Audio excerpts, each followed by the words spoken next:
Hello, friends. Welcome back to Value Vintage Cards. I'm going to be sharing in this one a bunch of W cards, strip cards, and cut cards. So, if seeing an authentic grade slapped on something that somebody had to cut out 100 years ago is something that would bother you, I would say just skip to the next one.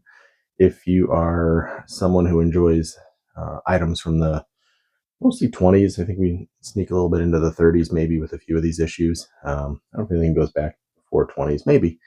But that was kind of the era, maybe late teens into early 30s is primarily where you see a lot of those. We had caramel cards as an option. We had a couple other issues, maybe in the late 20s. But a lot of what you saw back then would be designated as W's. It was comes in strips, comes in different formats, but it was hand cut, and so a lot of what you end up seeing is grading companies saying it was authentic because somehow some poor kid in 1923 didn't guess the right borders to trim and hold on to their card of a player that they wanted to keep and collect. So I'm gonna flip it around here and share, I don't know, probably close to 20 of them. I just pulled stuff out of some boxes and having some fun today. So turn it around and see what y'all think. All right, folks. I'm not going to do a deep dive on any of the particular sets because there's a bunch of different sets represented here today. It's not so much a set deep dive. It's more so just to show you what these things are. So it's pretty cool. Rogers Hornsby shows me second base for the Cardinals. 1923. You will see a lot of these. They're like that's -1. A lot of them have like multiple issues. So different things. Nearly all of them, maybe even all of them, will be blank back items. So there's a Hornsby. There's a crazy looking one. These are somewhat well known for being a little artistically creative. Sometimes you get some extreme colors. I like the Joker card. Grover Alexander. I just like that it has the gold Cubs across his jersey there. And Grover Cleveland, obviously, one of the greatest pitchers of all time. Keeping with that theme, I'll take more Grover. This is W516-2-1. What ends up being neat on some of these, if you look at his jersey, it's reversed. Kind of what he would look like, in a mirror of sorts. So you end up with the Chicago being written backwards. It looks like he's a lefty. And that gets an authentic grade because you can see the border on one side, which is neat. Sometimes you'll see these unique little like designs there at that top border. And that one has a card number. So some of the series are numbered, some aren't. But pretty cool. I always like reverse images. I think that's just kind of a unique little something. Anything that makes something stand out in a way. This set I've got a couple of I'm going to share today. W560. The unique thing of that, other than the fact it's like a playing card, which is cool. 1927. If that were 1927, that would be a Lefty Grove really, really early issue. That's close to like MLB rookie time frame for him.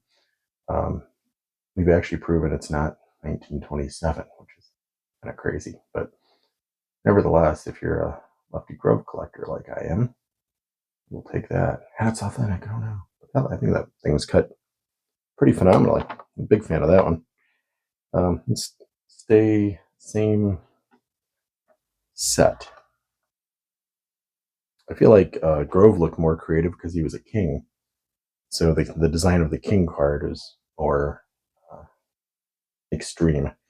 So this one actually got a number grade. I don't know that I would say it's really any better condition or different than the last one. So I don't pay attention to that really. I just want it to be in good enough shape to enjoy what it is. So Kai Kyler, he was underrepresented in my collection, and so I wanted to make sure I had a couple extra Kais around. Really enjoy learning about some of these players' lives and where their nicknames, where their careers, their personal life kind of developed. So such a different era. It's cool to learn.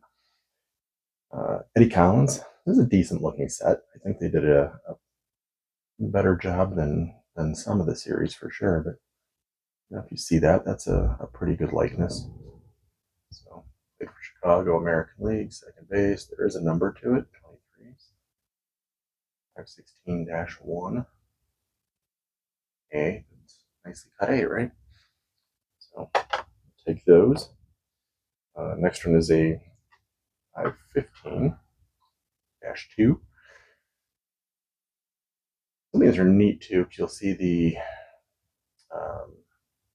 like a distributor, issuer, or something like that. So you see the wonder at the top, and there's these letters and numbers designated in the set. So you dive in and really get to know some of these sets, you'll find some really interesting little idiosyncrasy, the details. But nicely laid out, cool looking card. W515-2. Minimum size not met. Oh man, what a bummer. I guess I liked that one so much. So W515-1. Also authentic. Actually, just for comparison. Idea what they look like side by side. So bottom portion pretty much the same. I believe the numbers are the same. Top obviously is different. My one is definitely cut a little bit rougher. This one's a little bit nicer in terms of the detail of how it was trimmed. Still gets authentic. It's probably too small somewhere. Same image. I think it's kind of cool to see those side by side. W551 player I collected quite a few of from that era. Frank Home Run Baker.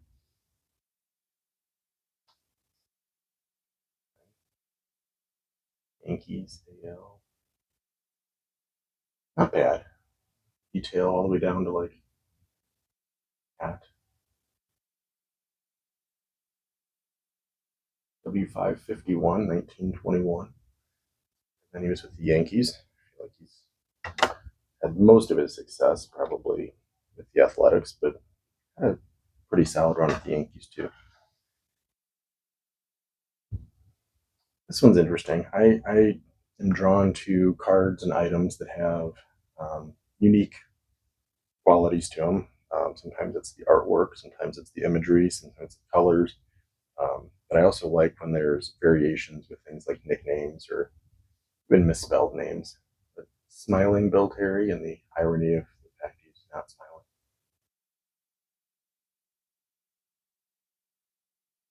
Size not met, but it's cut off clean, right? So again, if A's bother you, then I don't know if you can buy strip cards. There's definitely some issues I've seen where they'll show 10 graded and all 10 are A's. So I think at some point the grading companies just say, yeah, it's real. I kind of wish they would do that. I wish they'd let us decide, because to me that's a really nice looking example. That perfectly. Nothing wrong with the back. It's literally that's as good as it's gonna look. So I like that. Nice old school Bill Terry there. Let's dive in. Another new set. B565. So there's several different images in this set, but only 4 baseball players. So yes, that is a really high grade for those that are number watchers, but really they're so tough to find. You can either grab the one that pops up that's a 7 or not have it. I don't believe I paid too much of a premium over one that was just a good looking A. Most of these, when there's so few, it's not like it's 50s and 60s tops where there's thousands graded and you can tell like, okay, an 8 is really prestigious and 2 is probably pretty well handled. With these, an A could look just as good. It's just maybe cut it slightly closer, or the grading company just slapped an A on it for some reason, like my Bill Terry. These are different too, because they're black on the back. Like it almost bleeds through to the image sometimes, where it's a little tough to get a good image out of it. But Harry Heilman is another player that probably doesn't get enough attention, not well enough known. His speaker is inner circle, and often not loved like inner circle.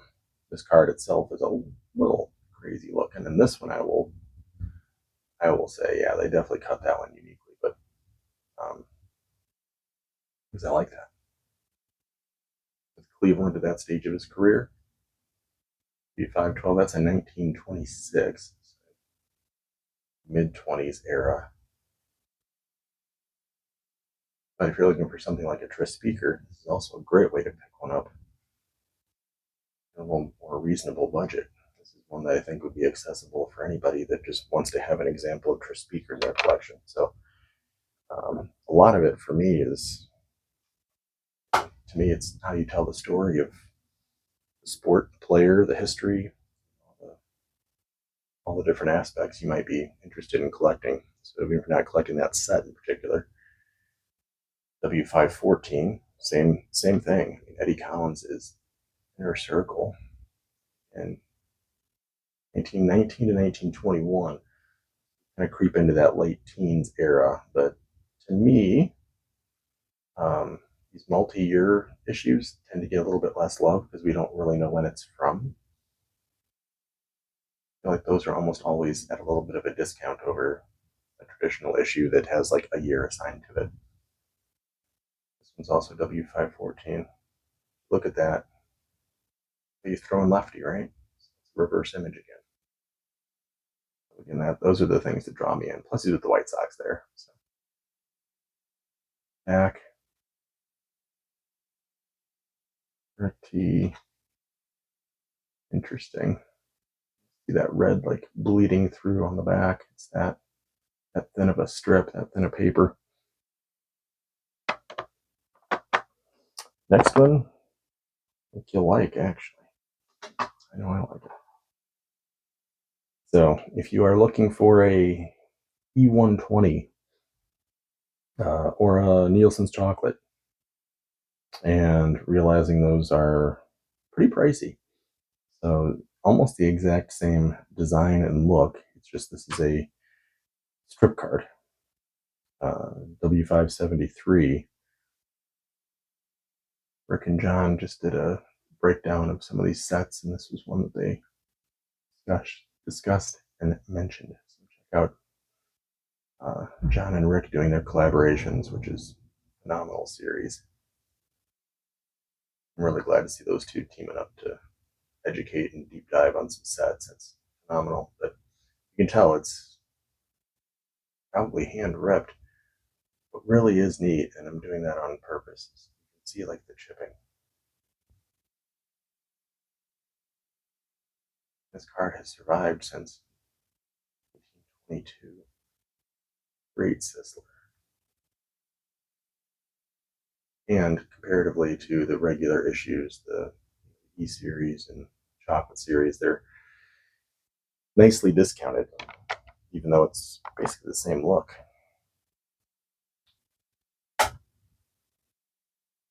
W522, another one. It looks like Zach Wheat is pitching. Interesting image and look, but 522, 1920, so very early. I just love that. I thought the image was really cool. I don't have enough Zach Wheats. Colors and everything else are top notch.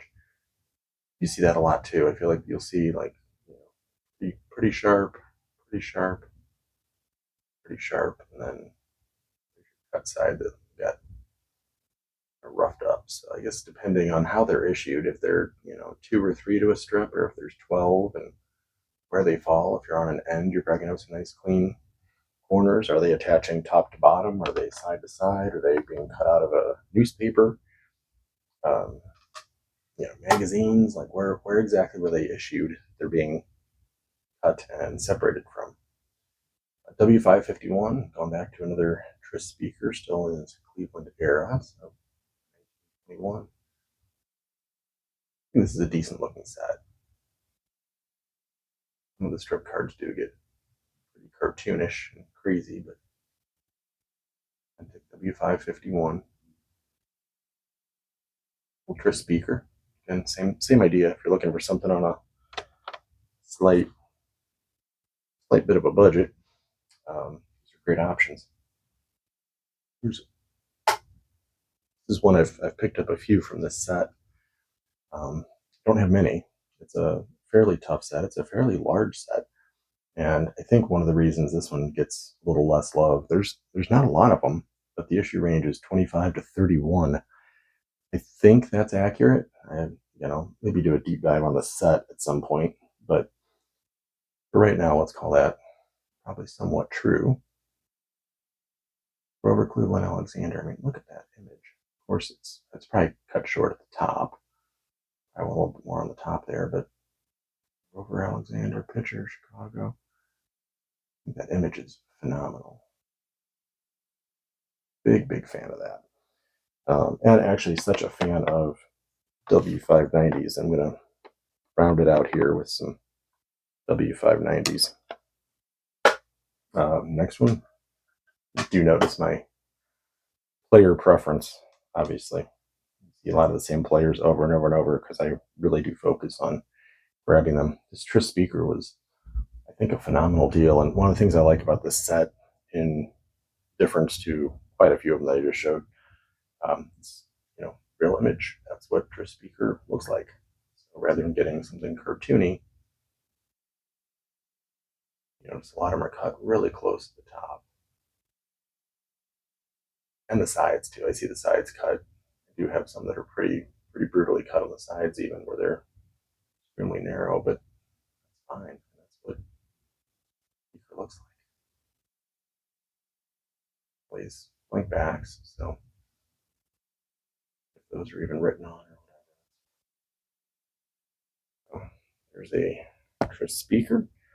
Next one hits me for all the right reasons. This is a pretty new addition to the collection. Geo for George Sisler. They misspelled Sisler. By this point, he was a 400 hitting machine. So what are you guys doing? Do better. Sisler, wrong. Too many S's. But that image, what I like about this is I feel like the images aren't used 55 different times. Got some Sislers that I picked up 8 of them. You couldn't tell them apart unless you really know your sets and issues. It's a pretty unique image. It being misspelled Sisler and a unique image, that's a win. And not a million of them floating around. The next one is a little bit, actually this is the last one, a little bit of a common image. So this Hornsby is seen quite a bit. Again, still same set. 590, authentic. They do designate that as St. Louis. There are 2 different team designations with this. So the Hornsby St. Louis is the more common. What I thought was awesome, his name is spelled correctly, but it lists him as manager and second baseman. I've been really fascinated with how many of these players were asked to be managers as well, and it's usually just assigned to the best player, and it was a way for the teams to save some dollars. So not only do you have to pencil yourself in to hit, second, third, fourth, whatever, but you also have to then figure out pitching changes and position changes and injuries and all the different things because you're the manager. So kind of a unique aspect. I guess you're arguing balls and strikes. You just run in from second base and go to home plate and start arguing. Talk about a different dynamic. If you get tossed as the manager, do you get to go back and play second base still? Or do you lose your second baseman and manager at the same time? Stuff I have to think about. run out there and be like, I'm the manager now. I'm arguing that. If you don't like it, you just run back out to second base and keep playing. I'm not sure. They toss folks back then. That's the era where like every so often you might have like a fist fight breakout or something. I'm not sure. But I thought that was phenomenal. Actually added this one from a wonderful collector slash dealer, Phil Gary. So absolutely happy to have a chance to work with him and pick up another really cool Hornsby for the collection. So always good stuff. But that is what I have for today. That's a whole bunch of hand cut. I always like to throw in little questions at the end. So what do you guys think of these? I've asked the question before, should they all just be graded as authentic? Nearly all of these were authentic. A couple got some numbers tossed on them, but my thought is always, yeah, just call them authentic. But I do understand sometimes it's nice to differentiate and say, like, this one's actually done, as we'd hope, and it is crisp and looks nice. But I worry that if you got something that was, oversized, the way it was cut from back in the day, somebody might try and trim it up now just to get a number slapped on it. So I don't know. That would be my vote if I had one, but I don't count. So, what do you all think? What do you think of the strip cards? Do you collect these, and should they have numbers or should they not? That is what I got for you. See y'all on the next video. Take care.